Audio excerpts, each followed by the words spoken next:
पूर्वावतं चरितं वदामि आत्मा श्रियै भवतां परेशम् देव्यं व्रतां द्रगदतां सरितं सहेद्रम् ज्ञानैव तुल्य भवतां भवपूर्वरूपम्। ब्रह्मांडोपनिषद अपने आप में एक महत्वपूर्ण उपनिषद है। महत्वपूर्ण इसलिए कि इस उपनिषद ने जीवन के सारे सूत्रों को स्पष्टता के साथ खोलकर रख दिए हैं। पहली बार उपनिषदकार ने उन जटिल प्रश्नों को हल करने में सफलता पाई है जो हमारे जीवन से जुड़ी हुई है। इस उपनिषद में स्पष्ट रूप से यह बताया गया है कि जीवन केवल वही जीवन नहीं होता जिसका एक छोर जन्म होता है और दूसरा छोर मृत्यु। हमने अज्ञानतावश जीवन की परिभाषा संकुचित और छोटी सी कर दी है। हम यह समझ बैठे हैं कि जिस क्षण हमारा जन्म हुआ उसी क्षण से हमारा जीवन प्रारंभ हुआ और जिस क्षण हमारी मृत्यु हुई उसी क्षण हमारे जीवन का अस्तित्व समाप्त हुआ। पर यह परिभाषा तो संकीर्ण है, अधूरी है, बेमानी है। यह परिभाषा सत्य की कसौटी पर खरी नहीं उतरती, क्योंकि जीवन केवल उतना ही जीवन नहीं है जो हम समझ बैठे हैं। यह तो संपूर्ण जीवन का एक हिस्सा है। इससे पहले भी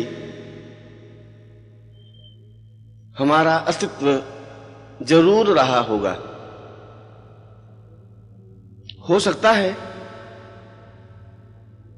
हम पृथ्वीलोक में रहे हों, पितरलोक में रहे हों, गंधर्व या किन्नर लोक में रहे हों या किसी योनि या आत्मा में रहे हों, क्योंकि शरीर भले ही एक समय विशेष को साथ लेकर चलता है, मगर जीवन का अस्तित्व तो शरीर से भी परे है। इस जन्म से पहले भी हमारा जीवन था और मृत्यु के बाद भी हमारा जीवन बना रहेगा। यह हमारा दुर्भाग्य है कि हमने जीवन के उस भाग को नहीं जाना या जीवन के उस भाग को पहचानने की क्षमता हम में नहीं रही जो वर्तमान जीवन से पहले का जीवन था, या हम में ऐसी कोई शक्ति या सामर्थ्य नहीं है कि हम देख सकें कि इस जीवन के बाद हमारे जीवन का अस्तित्व कहाँ और किस प्रकार से होगा। जिस प्रकार बहुत दूर से आती हुई रस्सी को यदि हम अपने कमरे से गुजरने दें और हम 10 फीट लंबे चौड़े कमरे में बैठे हों तो हमें उस रस्सी का 10 फीट भाग ही दिखाई देगा। दुर्भाग्य यह है कि हमने रस्सी के उस 10 फीट को ही पूरी रस्सी समझ लिया, जबकि रस्सी का प्रारंभ कमरे के बाहर भी बहुत दूरी तक है और रस्सी का अंतिम छोर भी कमरे के बाहर काफी लंबी समय तक और काफी लंबी दूरी तक है। जीवन भी इसी प्रकार से हमने समझ लिया। जो कुछ इस शरीर के माध्यम से देखा उसी को जीवन समझ लिया, जबकि इससे पहले भी हमारा जीवन रहा है और इसके बाद भी हमारा जीवन रहेगा। शास्त्रों ने कहा है कि शरीर नश्वर है। शरीर ठीक उसी प्रकार से है जिस प्रकार से एक वस्त्र पुराना और मैला, जर्जर और फटा हुआ हो जाने पर उसे फेंककर नया वस्त्र धारण कर लेते हैं, उसी प्रकार से जब शरीर रुग्ण, कमजोर, दुर्बल और कटा-फटा हो जाता है तो प्राण या जीवन उस शरीर को छोड़कर एक नया शरीर धारण कर लेते हैं। पर जीवन का अस्तित्व तो उस पहले शरीर में भी था और वही जीवन वर्तमान शरीर में विद्यमान है। उस जीवन के घात प्रतिघात, स्वभाव, चिंतन, विचार ज्यों के त्यों इस जीवन में भी जन्म लेते समय आते हैं और उस जीवन का चिंतन, उस जीवन की स्मृतियां, उस जीवन के विचार विनिमय भी इस जीवन के साथ जुड़े होते हैं। पर हमारा यह दुर्भाग्य है कि उस जीवन से संबंधित हमें किसी भी प्रकार की कोई स्मृति या ज्ञान नहीं होता, और इसी वजह से हमने पिछले जीवन को एक अलग जीवन मान लिया और वर्तमान जीवन को ही पूर्ण जीवन चिंतन कर लिया।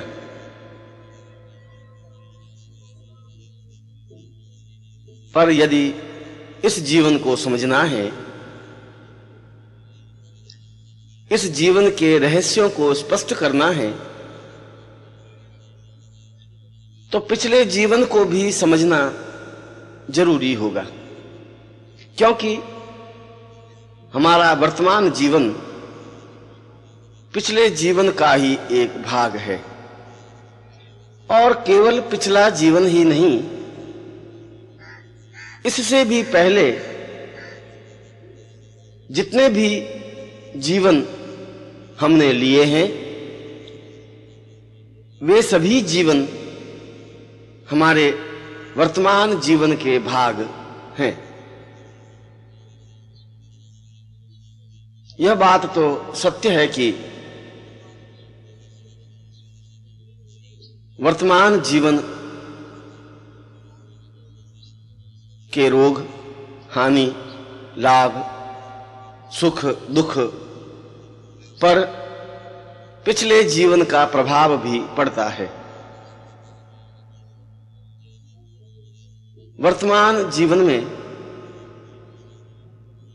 जो हमारी पत्नी या पति हैं, इनका अस्तित्व भी पिछले जीवन में अवश्य ही रहा होगा। जो हमारी पुत्री या पुत्र है, जो हमारी प्रेमिका या प्रेमी है, जो हमारे शत्रु और मित्र हैं, इन सब का अस्तित्व, इन सब की उपस्थिति पिछले जीवन में थी और उनसे हमारे संबंध रहे हैं, और वे ही संबंध अच्छे या बुरे रूप में इस जीवन में भी भुगतने पड़ते हैं या सहन करने पड़ते हैं।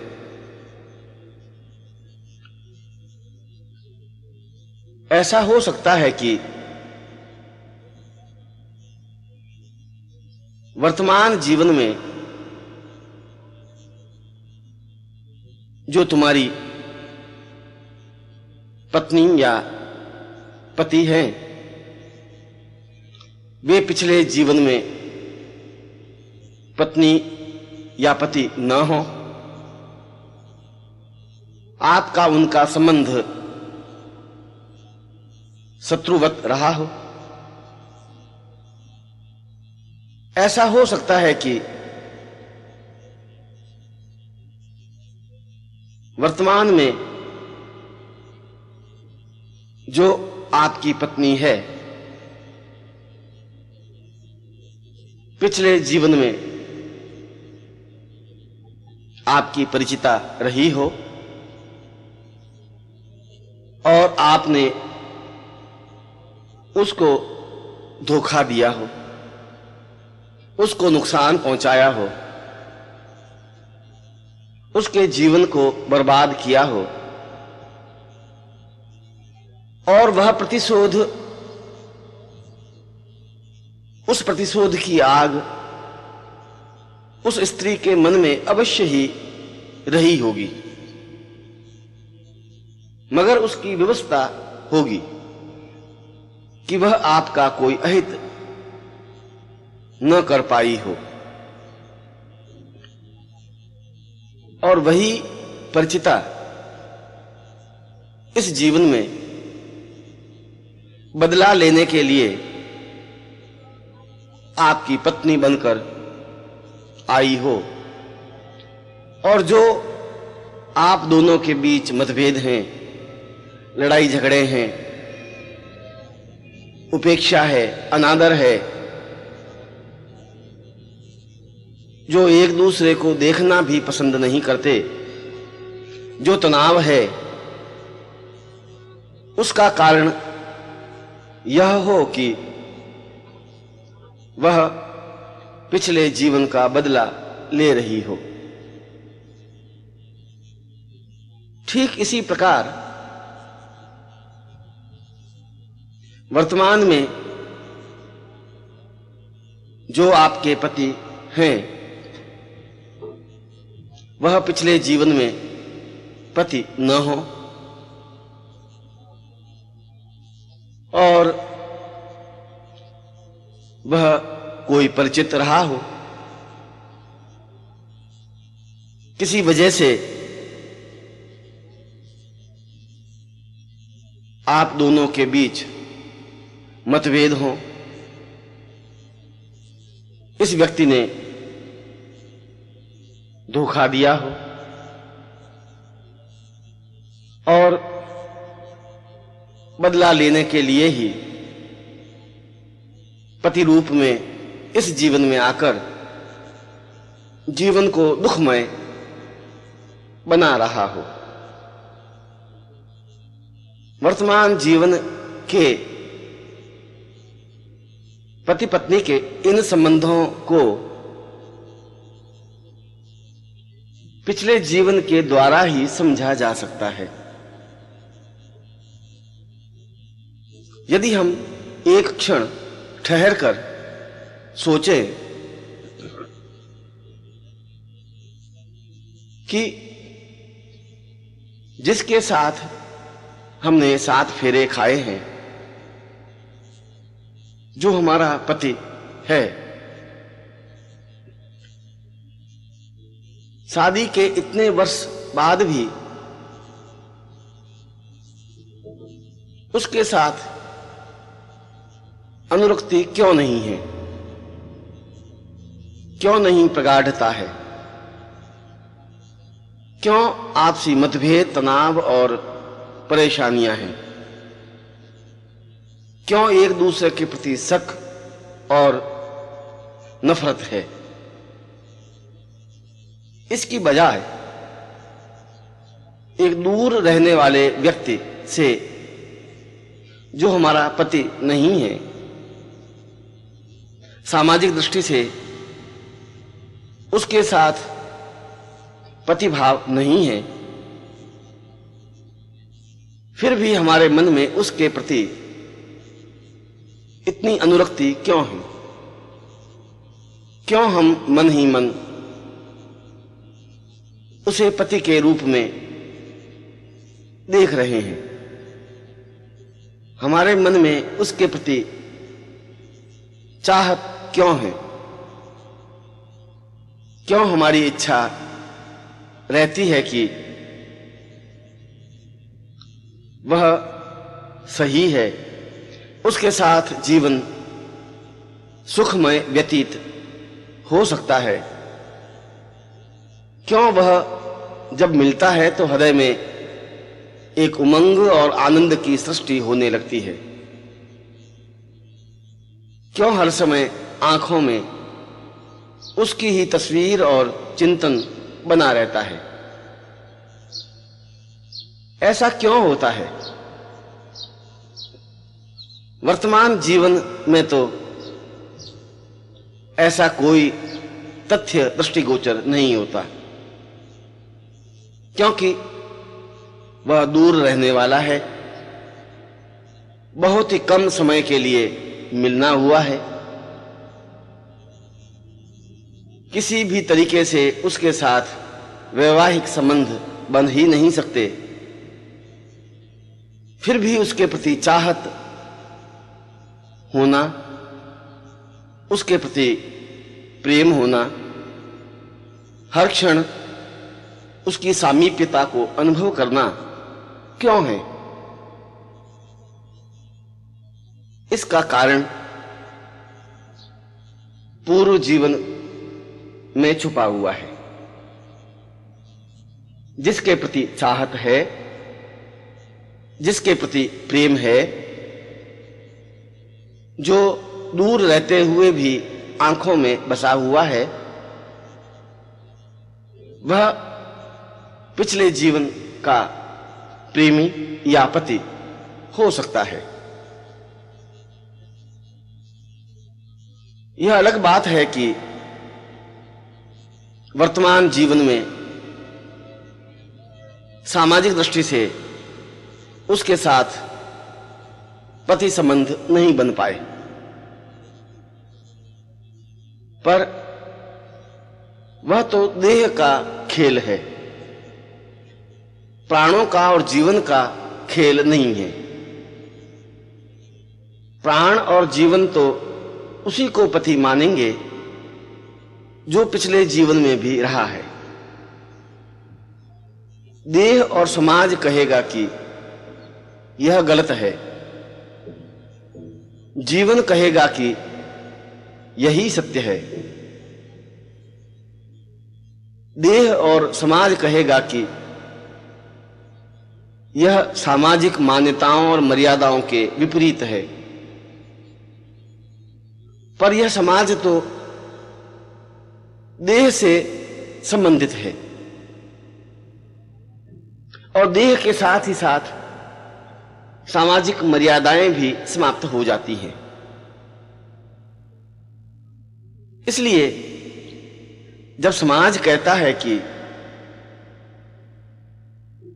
जो व्यक्ति तुम्हारा पति नहीं है, उसके प्रति चाहत नहीं हो, पर जीवन तो उसी के साथ जुड़ा होता है और पूरा जीवन उसके साथ जुड़ा रहेगा।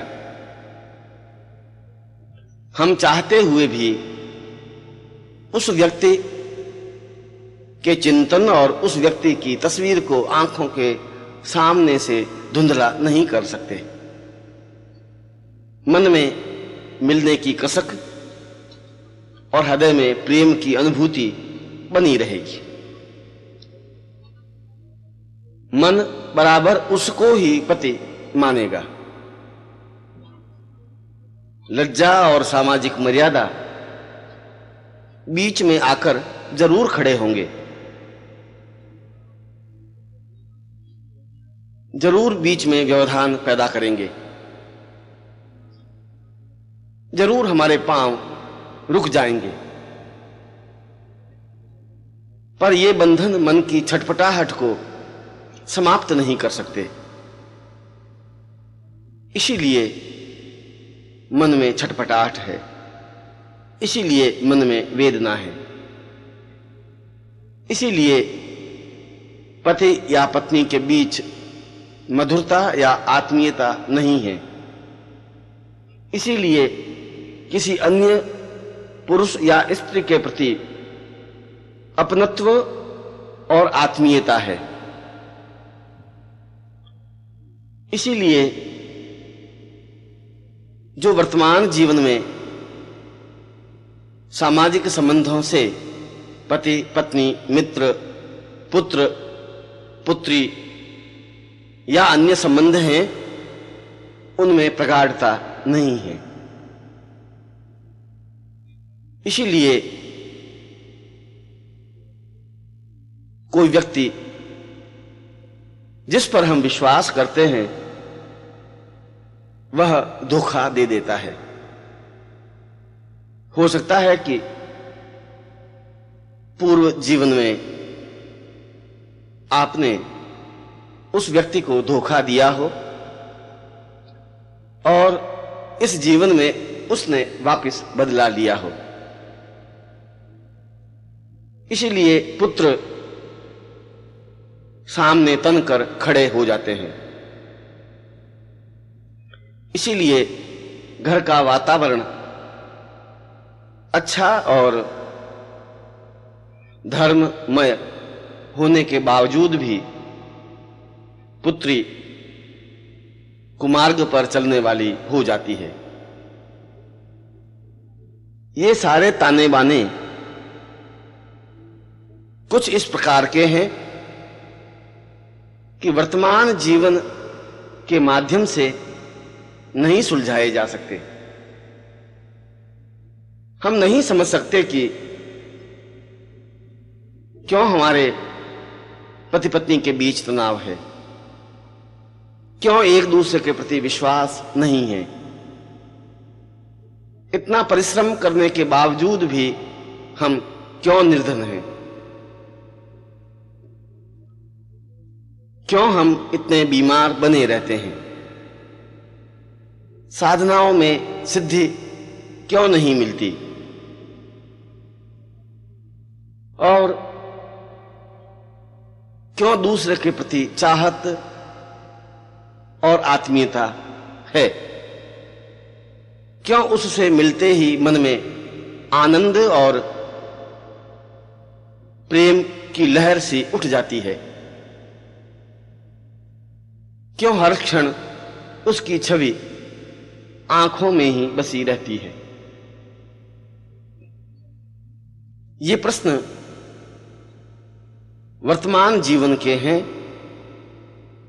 पर ये तभी सुलझ सकते हैं जब हम इन लोगों, इन संबंधों को पिछले जीवन से देखें। तब हमें सारी स्थिति स्पष्ट हो जाएगी।